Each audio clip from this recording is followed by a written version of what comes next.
मिसाल गलत है मां चवा तो चूड़ियों उन्हनि खे सोंदियूं आहिनि उन्हनि भेनरुनि खे सोंदियूं आहिनि जेके जफ़ाकश हूंदियूं आहिनि जेके महिनतकश हूंदियूं आहिनि हिन माहौल में हिन समाज में जेको औरत सां ज़ुल्म थी रहियो आहे उन ज़ुल्म खे सहण जे बावजूद तव्हां मर्दनि जे विच में शाना बशाना हीअ अदियूं वेठियूं आहिनि हिननि खे सलाम आहे मुंहिंजो सी जो चेयरमैन सब साहिब जो प्रेसिडेंट सभिनी दोस्तनि खे साईं इसरार अहमद शाह साहब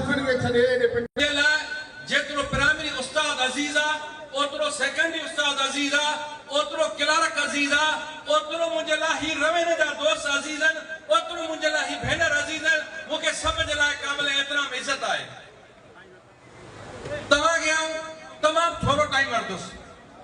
मुंहिंजी क़यादत तव्हांखे सभु इशूज़ ॿुधाए वई आहे हाजी अशरफ ख़ासि अली साहब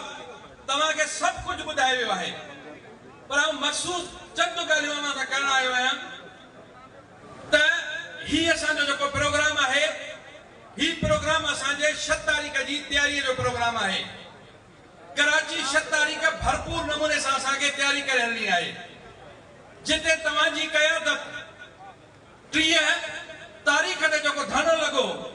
तारीख़ी धरणो लॻो ऐं तव्हांखे ॿुधाइण घुरां थो त तव्हांजी क़यादत जो हिकिड़ो माण्हू बि पोइते न हो तव्हांजी क़यादत तव्हां खां अॻु में हुई ऐं तव्हां हुन जे बाद में हुयो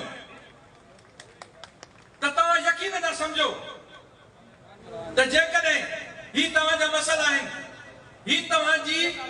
डू ऐं डा वारी जंग मरो या मारियो हिन खां पोइ तव्हांखे जेकॾहिं हिन जंग में तव्हां नाकाम थियो त यकीनन तव्हां नस्लनि ताईं जो कासो लोड़ींदव जारी रहंदी ऐं तव्हांजी नस्लनि जी जंग आहे कंहिं चयो हुयो त सियासतदान में ऐं लीडर में छा फ़र्क़ु आहे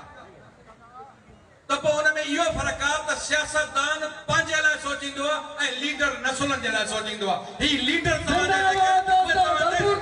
लाइ सोचींदा पिया ही फ़र्क़ु आहे